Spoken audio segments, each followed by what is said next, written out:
Hello guys, welcome to Pakistani real action. तो कैसे हैं आप सब? उम्मीद है आप सब बढ़िया होंगे। सुबह सुबह आपको एक अच्छी खबर अच्छा हम आगाज करते हैं। पहला नाम है मेरा मुदस्सिर, मैं हूं मुबश्शिर सुगैद। आज की वीडियो का टाइटल है भारत की जीडीपी ने तोड़े सारे वर्ल्ड रिकॉर्ड। पूरी दुनिया में नंबर 1 पर भारत आ गया, सारे देशों को पिछाड़ के रख दिया। फास्टेस्ट ग्रोइंग इकोनॉमी भारत बन गया, जीडीपी में पहले नंबर पे ग्रोथ रेट में आ गया। ये भारत का पावर है जो पूरी दुनिया देखकर हैरान हो रहा है कि भारत इतना फास्ट ग्रोथ आखिर कर कैसे रहा है। तो पहले देखेंगे सारा सीन, बाकी बातें करेंगे बाद में। इंडी प्लस न्यूज का वीडियो, इनकी वीडियो का लिंक मिल जाएगा डिस्क्रिप्शन में। सारी कहानी जानेंगे, काउंट करते हैं और मुबारक हो आप लोगों को। काउंट करते हैं, स्टार्ट। भारत की जीडीपी ग्रोथ ने विरोधियों को दिखा दिए दिन में तारे। दुनिया के अंदर सबसे तेज गति से की ग्रोथ। रशिया यूक्रेन की वॉर और महंगाई भी नहीं रोक सकी हमारी जीडीपी ग्रोथ को। जी हां दोस्तों, इस वक्त की बहुत ही बड़ी खबर आ रही है दुनिया भर की जीडीपी ग्रोथ रेट के आंकड़ों से। दोस्तों, दुनिया भर की जीडीपी ग्रोथ रेट के आंकड़ों को उठाकर देख लीजिए। उन आंकड़ों के अंदर भारत सबसे शीर्ष पर आपको आज दिखाई देगा। और ये तस्वीरें उन विरोधियों के मुंह पर जोरदार ताला है जो भारत की सरकार को लगातार कोसते आ रहे हैं। हालांकि उन लोगों के मुंह अब सिल गए हैं इन आंकड़ों को देखकर, और अपनी जुबान से वो एक लफ्ज भी भारत की सरकार के लिए नहीं निकालेंगे। दोस्तों, ऐसे लोगों पर बहुत गुस्सा आता है जब वो भारत की आलोचना तो बहुत करते हैं, लेकिन जब भारत की सरकार अच्छा काम करती है, देश को आगे लेकर जाती है, तो उनके मुंह सिल जाते हैं। दोस्तों, भारत की जीडीपी ग्रोथ रेट के आंकड़े आप दुनिया भर के हिसाब से देखिए। भारत की ग्रोथ रेट 7.2% की रही है एनुअल के हिसाब से। दुनिया के दूसरे देशों का क्या हाल है? इंडोनेशिया दूसरे नंबर पर 5.3% के साथ, तीसरे पर यूके, चौथे पर मैक्सिको, पांचवें पर चाइना, छठवें पर ब्राजील, सातवें पर फ्रांस और आठवें पर अमेरिका बताया जा रहा है। दोस्तों, इन सारे आंकड़ों को और ज्यादा अगर आप डिटेल से समझना चाहोगे तो क्वार्टर वाइज समझिए। भारत की तो जीडीपी ग्रोथ रेट क्वार्टर 1 के अंदर अप्रैल से जून 2022 के अंदर 13.5% की थी। क्वार्टर 2 के अंदर 6.3% हुई, फिर 4.4% हुई और फिर 6.1% हुई।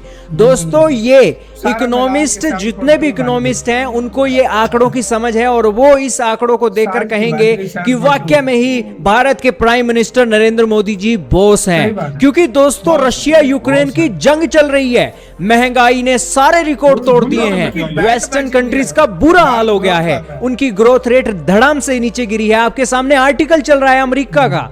अमेरिका की जो जीडीपी है वो एक बार फिर से घटी है, आपके सामने आर्टिकल चल रहा है। और इन सब के बीच भारत ने करिश्मा नहीं किया है तो क्या किया है? दोस्तों, भारत के प्रधानमंत्री लोकप्रिय नेता ऐसे नहीं है दुनिया के अंदर। जो दुनिया के दूसरे लीडर भारत के प्रधानमंत्री को कहते हैं कि वाकई में ही भारत के प्रधानमंत्री लव्ड लीडर हैं और भारत के प्रधानमंत्री बॉस हैं, वो इन ग्रोथ रेट के आंकड़ों को देखते हैं। वो कोई ये नहीं देखते हैं कि भारत के प्रधानमंत्री की लोकप्रियता है इसलिए वो फेमस है, बल्कि भारत के लोगों के लिए जो भारत के प्रधानमंत्री ने काम किया है उस कारण से भारत के प्रधानमंत्री को वो बॉस मानते हैं। अब दोस्तों, ये सारे आंकड़े आपको पता लग गए। अब आंकड़ों को और ज्यादा गहन तरीके से जानते हैं। जो एक्सपर्ट हैं ट्विटर पर, वो क्या कह रहे हैं?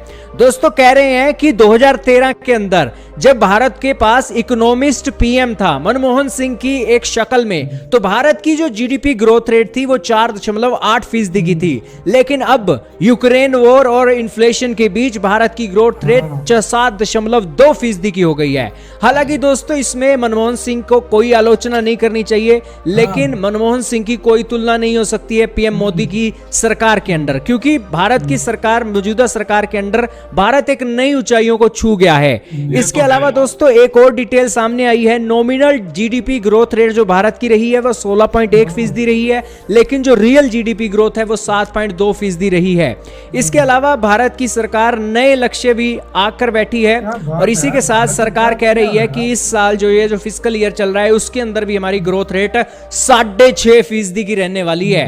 दोस्तों, भारत की ग्रोथ रेट अब जो जनवरी से मार्च का क्वार्टर गया है उसके अंदर 6.1% थी, और ओवरऑल ग्रोथ के कारण वर्ल्ड मीडिया के अंदर यही खबरें चल रही हैं और भारत के ग्रोथ रेट को लेकर कह रही हैं कि भारत के सर्विस सेक्टर ने भारत की इकोनॉमी को बचा दिया, जिस कारण से भारत की इकोनॉमी बढ़ी है। दोस्तों, इस बारे में किसी को शक नहीं है कि मर्चेंडाइज एक्सपोर्ट से ज्यादा एक्सपोर्ट हमारा सर्विस सेक्टर का होता है, और उस सिचुएशन में सर्विस सेक्टर ज्यादा डॉलर भारत के अंदर लेकर आया है, जिससे भारत की इकोनॉमी बची है।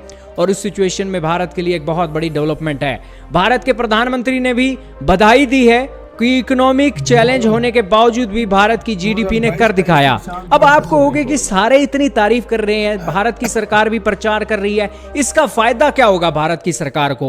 दोस्तों आप सोच कर देखिए, आपके पास 2 पैसे हैं, आप उन पैसों को इन्वेस्ट करना चाहते हो, आप उस पैसे को किस देश के अंदर लगाओगे? उस देश के अंदर लगाओगे जिस देश के अंदर हालात सही नहीं है, उनकी जीडीपी गिर रही है, या उस देश के अंदर लगाओगे जिस देश की जीडीपी दुनिया के अंदर सबसे तेज गति से बढ़ रही है, स्टेबल सरकार है और वहां के अंदर उस देश के अंदर सब कुछ स्टेबल है, रुपया भी इसी के साथ ही जो महंगाई है वो भी कम है, सारी चीजों को देखकर जो इन्वेस्टर है इन्वेस्ट करता है। और उस सिचुएशन में आप देखिए कि ये सारे आंकड़े जो हैं दुनिया भर के इन्वेस्टर्स को अट्रैक्ट कर रहे हैं कि भारत के अंदर निवेश करो। क्या कहना चाहोगे दोस्तों इन आंकड़ों के बारे में? कमेंट में बताइएगा। इसी के साथ वीडियो खत्म। IMF ने बोला था कि 6.2 से 6.5% इधर 7.2 कर हो दिया। गई है। IMF को भी गलत साबित कर दिया इंडिया ने। भारत ने बोला हम IMF की सस्ती रिपोर्ट पर नहीं काम सोचते, हम अपनी खुद ऊपर जाएंगे, हम उनका भी रिकॉर्ड तोड़ेंगे और वही किया। 7.2 दुनिया की फास्टेस्ट ग्रोइंग इकोनॉमी, सेकंड पे सोशल डिस्टेंसिंग बना के पूरी भारत बैठा हुआ है। 2% उससे ज्यादा करके इतनी सोशल डिस्टेंसिंग भारत को पसंद है और क्या धमाके कर दिए भाई यार। लेकिन इसमें एक और मैं तुम्हें ये बात भी ऐड करनी चाहिए कि यार जिस तरीके से इंडिया आगे गया है वो दूसरे देशों के लिए एक मिसाल बन गया है। और दूसरे देश ऐसे तरीके से अब इंडिया में तुम देख लेना अभी और इन्वेस्टमेंट बढ़ेगी।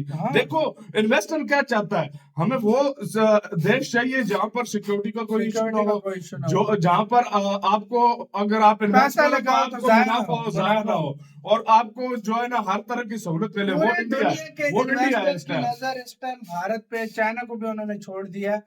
सारों की नजर भारत पे है कि हम इधर पैसा लगाएंगे हमारा पैसा डबल होगा। बिल्कुल और वही हो रहा है, जो पैसा लगा रहा है उनका पैसा डबल हो रहा है। भारत में बहुत पैसा कमा रहे हैं इस टाइम। यूरोप को देख लो या और ये बात इसमें पहले भारतीय लोग पैसा लगाते थे बाहर के कंट्रीज में ताकि रिटर्न अच्छा मिले। अब भारत के खुद लोग अपने देश में पैसा लगा रहे हैं ताकि, क्योंकि उन्हें पता है हमें इधर से जो मुनाफा मिलेगा वो इस टाइम दुनिया के किसी देश पहले ऐसा होता था ना, जो सही पैसे वाले लोग थे ना, मैं कुछ लोगों की बात कर रहा हूँ, मैं सबके नहीं, लेकिन वो बाहर जाते थे, वो कहते थे इधर इन्वेस्ट करते हैं, इधर ही कमाएंगे, इधर ही बड़े बच्चे होंगे, सारा कुछ करेंगे। अब बाहर से इधर वापस देश में इन्वेस्ट कर रहे हैं। और यार इसमें कोई शक नहीं है कि यार रशिया यूक्रेन वॉर की वजह से पूरी दुनिया में महंगाई आई है। पहले पेट्रोल वगैरह ये क्रूड ऑयल के रेट किधर चले गए थे, बहुत महंगाई आई है, लेकिन फिर भी इंडिया ने मैनेज कर दिया। आपका कैसे कहना सारे मामले पर अपने कमेंट सेक्शन में दे। वीडियो खत्म करते हैं, हमने बहुत ज्यादा ख्याल रखना तो यार।